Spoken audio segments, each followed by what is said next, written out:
जय हिंद दोस्तों, I Shora welcome you all in my YouTube channel Grammar Waves. Again हम बात करेंगे एक्टिव एंड पैसिव की, जिसमें कि हमारा लास्ट लेक्चर में एक्टिव पैसिव खत्म हो चुका था सारा, लेकिन कुछ इंपॉर्टेंट रूल्स की बात हुई थी बताने के लिए। ठीक है, तो आज हम बात करें अगर कैसा हो कि इन्फिनिटिव आ जाए वाक्य में। क्या आ जाए? इन्फिनिटिव। क्या इन्फिनिटिव का एक्टिव वाइज पैसिव एक्टिव से पैसिव बनता है, ये डाउट अगर है आपके अंदर तो आज हम इसको डिस्कस करेंगे, कैसे इसकी रूलिंग होती है, कैसे काम करता है, ये हम सब आज इस वीडियो में देखेंगे। तो बने रहिए मेरे साथ और वीडियो को अंत तक जरूर देखिए। ठीक है, और लाइक शेयर सब्सक्राइब करते रहिए, और कुछ कमी अगर है तो कमेंट करके बताइए। ठीक है, एक बार देख लेते हैं क्लियरिटी कैसी है। चलिए शुरू करते हैं। आपका अगर इन्फिनिटी की बात करें, इन्फिनिटी पहली बात तो होता क्या है, टू प्लस वर्ब की फर्स्ट फॉर्म अगर आ जाए तो इसका एक्टिव पैसिव कैसे बनेगा। तो हम आज बात करेंगे इन्फिनिटिव एंड क्या passive voice, infinitive and passive voice. Infinitive से संबंध पैसिव वॉइस का क्या है, कैसे इसकी रूलिंग होती है, ये हम आप सब कुछ समझेंगे। अब जो है रूल क्या कहता है, अगर जब एक्टिव वॉइस वाले वाक्य में verb to be, active voice वाले वाक्य में क्या आ जाए, वर्ब टू बी। इसका मतलब होता है टू बी मतलब इज, एम, आर या वाज या वर। ये हो गया बात टू बी की। ठीक है, अगर ऐसा वाक्य आ जाए या वर्ब क्या आ जाए, टू हैव, क्या आ जाए, या इसमें हम लिख दें वर्ब टू हैव। अब टू हैव के अंतर्गत क्या क्या आता है, हैज, हैव या हैड आ जाए। क्या आ जाए, हैड आ जाए। मतलब to have, to has, to had आ जाए अगर, तो इनका जो है वाक्य का इन्फिनिटिव क्या है, टू प्लस वर्ब का फर्स्ट फॉर्म क्या है, इनका पैसिव कैसे बनेगा, टू प्लस वर्ब का फर्स्ट फॉर्म लगाकर इसका जो है पैसिव अगर इस तरह का आ जाए तो इसका प्रयोग करके हम जो है इसका पैसिव हम बनाएंगे। ठीक है, अगर इनके साथ two plus verb first form मतलब इन्फिनिटिव टू का प्रयोग हुआ हो तो फिर हम कैसे उसका पैसिव बनाएंगे, ये हम देखेंगे, साथ में इसके रहेगा। तो रूल क्या कहता है, कैसे रूलिंग होगी, क्या रूल होगा, कैसे बनाते हैं। सबसे पहले वही चीज, object of active voice as subject लिख लीजिए, वही चीज सबका सेम रहेगा, object of active voice as subject plus उसके बाद क्या रहेगा, वर्ब टू बी या verb to have, verb to be या वर्ब टू हैव। इसका मतलब क्या हुआ, इज, एम, आर या हैड, हैव, हैज। ठीक है, ये अगर आ जाए तो हम बात करें। उसके बाद क्या रहेगा, आपका इतना लिखने के बाद हम क्या लिखेंगे, टू बी, क्या लिखेंगे इसका, to be plus to be कर देंगे पैसिव वॉइस में। उसके बाद क्या कर देंगे, मेन वर्ब की थर्ड फॉर्म, क्या मेन वर्ब की थर्ड फॉर्म प्लस क्या है, by plus subject of active voice as an object, that's all. इतना जो है आपको करना है। ठीक है, फुल स्टॉप। एग्जांपल तौर पर जैसे हम देखें, ढेर सारे एग्जांपल लेंगे और समझेंगे भी। ठीक है, जैसे हम कहते हैं I am to write a book, I am to write a book. ठीक है, इसकी हम बात जैसे आई एम टू राइट, मुझे मैं एक किताब लिखना पसंद करता हूं, मतलब मुझे एक किताब लिखना पसंद, मैं एक किताब लिखना पसंद करता हूं, इसका अर्थ ये होगा। ठीक है, I am to write a book, मैं एक किताब लिखना पसंद करता हूं। तो अब जिसे इसका पैसिव बनाना है तो क्या हो जाएगा, कर्म को कर्ता बनाइए, तो अ बुक है कर्म इसमें, फिर क्या हो जाएगा, एम लगा आई के साथ, लेकिन यहां पर क्या है, वर्ब टू बी या वर्ब टू हैव, तो यहां पर क्या टू बी वर्ब आया है, एम आया है, तो क्या है, इज लग जाए, क्या लग जाएगा, इज।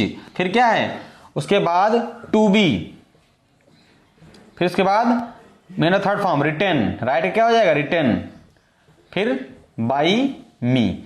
अब यहां पर बाई मी लगाइए न लगाइए, वाक्य यहां पर पूरा हो जाता है। क्या हो जाता है, वाक्य यहां पर पूरा हो जाता है।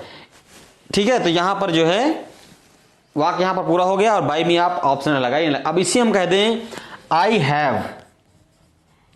Have to write a book. अब दोनों वाक्यों अर्थ में अंतर देखिए थोड़ा सा है। राइट ए बुक, मैं एक किताब लिखना पसंद करता हूं और इसमें मुझे एक किताब लिखना है। I have to, has to, इसका प्रयोग मैं जो है आपको बता चुका हूं लास्ट लेक्चर में, तो आप जो जाके वो वीडियो देख सकते हैं। Has to, have to, am to, are to, is to. ठीक है, क्या इनका यूज होता है? मैं एक किताब लिखना पसंद करता हूं, मुझे एक किताब लिखना है। ठीक है, अंतर समझ में आ गया दोनों का। अब इसका बना लीजिए अ बुक, क्या हो जाएगा? अब हैव आया है तो यहां पर क्या हो जाएगा? हैज टू बी, एक वचन ना तो हैज लगेगा, हैज टू बी रिटन। वाक्य यहां से पूरा हो गया। लगाना है तो लगाइए, बाय मी लगा सकते हैं आप, कोई दिक्कत नहीं, लगा देंगे तो सही है, नहीं लगाएंगे तो भी वाक्य सही है आपका। ठीक है, चलिए अब एक एग्जांपल से हम लिख लें हैड का। ये तो हैज हो गया, अब एक हैड का भी देख लीजिए। ठीक, कोई डाउट न रह जाए इसमें, अगर इन्फिनेटिव आ जाए तो वाक्य। यहां example they, he had to invite me. He had to invite me. उसे मुझे इनवाइट करना था। ठीक है, he had to मतलब कि उसे करना ही था। ठीक है, तो अब यहां पर बना लीजिए मी का क्या हो जाएगा? नॉमिनेटिव आई, फिर क्या है?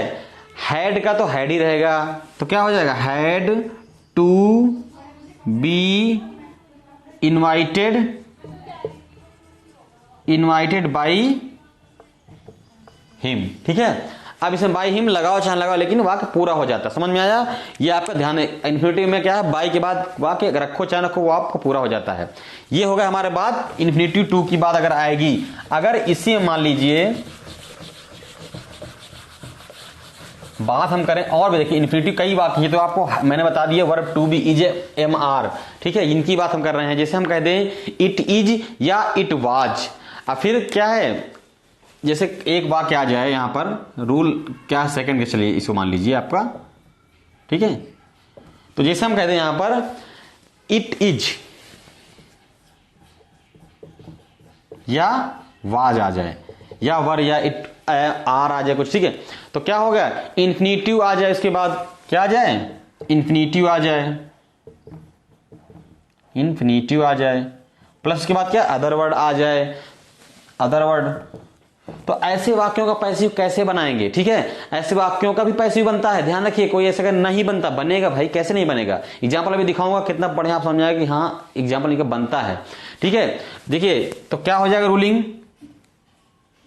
इसका? अगर ऐसा वाक्य आए तो उसका रूलिंग क्या होता है? इट इज या वाज। ठीक है, जो भी वाज वर जो भी है, उसके बाद क्या है? प्लस जो नाउन हो वहां पर वो नाउन लगा दीजिए। नाउन मतलब सब्जेक्ट जो भी वहां पर हो। उसके बाद क्या? प्रीपोजिशन लगा दीजिए। क्या लगा दीजिए? अकॉर्डिंग टू वाक्य का अर्थ प्रीपोजिशन उसमें यूज करिए, प्रीपोजिशन लगा दीजिए। उसके बाद क्या कर दीजिए? Object of active voice. क्या रख दीजिए? जो ऑब्जेक्ट ऑफ एक्टिव वॉइस है, इसमें सब्जेक्ट नहीं होगा, सब्जेक्ट उसको नहीं बनाएंगे, सिर्फ ऑब्जेक्ट जो है उसी चुपचाप रख दीजिए बस, क्योंकि इसमें बाद में जो है सब्जेक्ट का ऑब्जेक्ट नहीं होता ना, ऑब्जेक्ट का सब्जेक्ट होता, तो वो ऑब्जेक्ट जो है उसी को रख दीजिए बस, वही एक काम करेगा। ठीक है, plus to be, plus to be. उसके बाद क्या हो जाएगा?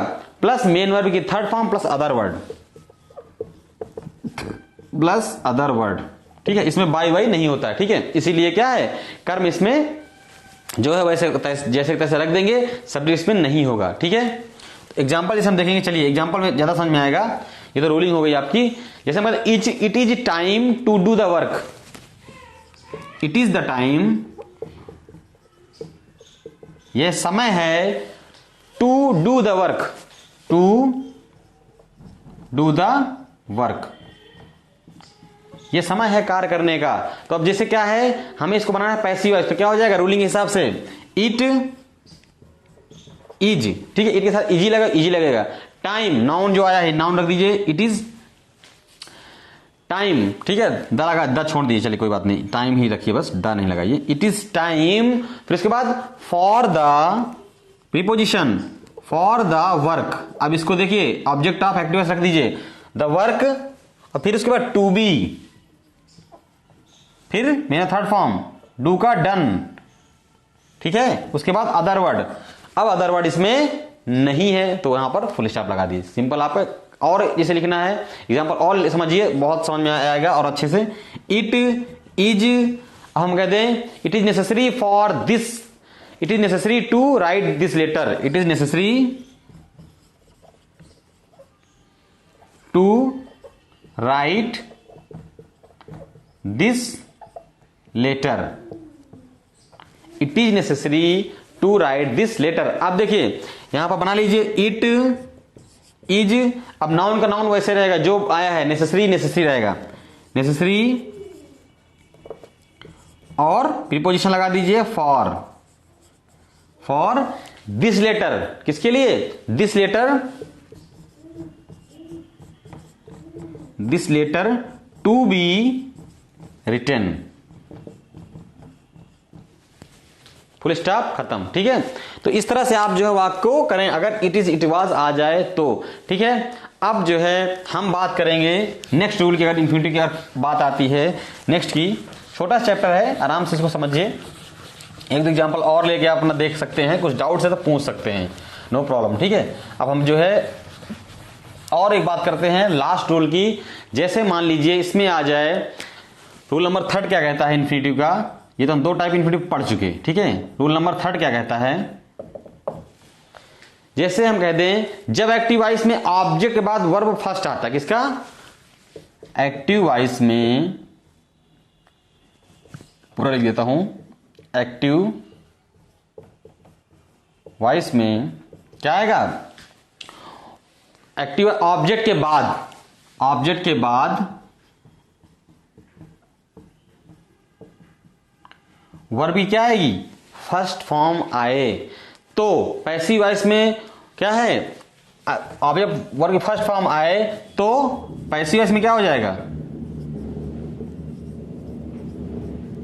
पैसिव वॉइस में वर्ब का थर्ड फॉर्म के बाद इंफिनिटिव का प्रयोग होता है। पैसिव वॉइस में वर्ब की थर्ड फॉर्म के बाद इंफिनिटिव का प्रयोग होता है, इंफिनिटिव का यूज होता है। लेकिन जब ऑब्जेक्ट के बाद वर्ब की फोर्थ फॉर्म आ जाए, बट क्या है, ऑब्जेक्ट के बाद, ये तो आगे थर्ड फॉर्म की बात, जब ऑब्जेक्ट के बाद फर्स्ट फॉर्म आए तो ये होगा वर्ब की थर्ड फॉर्म, इंफिनिटिव का यूज होगा। ऑब्जेक्ट के बाद क्या आ जाए, वर्ब की फोर्थ फॉर्म, मतलब कि किसी बात हो रही है, प्रेजेंट पार्टिसिपल की बात हो रही है, यहां पर थर्ड फॉर्म क्या होता है, आईएनजी फॉर्म, पार्टिसिपल, ठीक है, ध्यान दीजिएगा। वर्ब फोर्थ फॉर्म क्या होती है, आईएनजी लग जाए वर्ब में तो उसको बोलते हैं वर्ब की फोर्थ फॉर्म, ठीक है।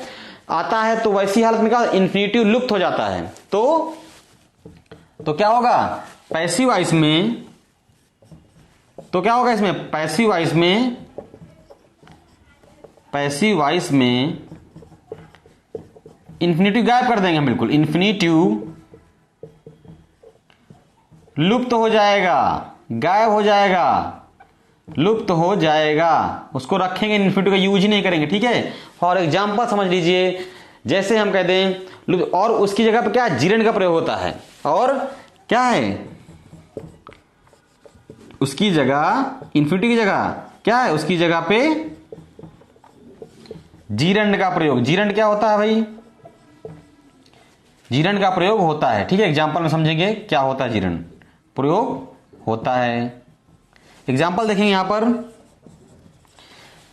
जब कहते हैं आई सा हिम ओपन फायर, आई सा हिम ओपन फायर, मैंने उससे क्या है, आग जलाते हुए देखा है, आग खोलते हुए देखा, तो क्या है यहां पर, क्या हो जाएगा, ही कर्मकर्ता बना लिया, ही वाज, पास्ट इंफिनिटिव ना, तो क्या आएगा, पास्ट कंटिन्यूस जाएगा ना, तो ही वाज मेरा third form, seen, he was seen, फिर क्या है, to open fire, to open fire by me, optional है। इन्फिनिटी वाले में ये बाई में लगाओ चाहे लगाओ, पहले बार बता चुका हूं मैं, ठीक है। तो इसमें कोई डाउट नहीं रखना, ठीक है। बार बार इसको लगाओ और चाहे लगाओ, इसी बात हम करें चाहे ना करें। अब हम देखिए नेक्स्ट एग्जाम्पल से और देख लें, एग्जाम्पल और समझ में आएगा। एक एग्जाम्पल और देखते हैं। जैसे हमारे एग्जाम्पल हम कह दें we heard Lata singing a song, we heard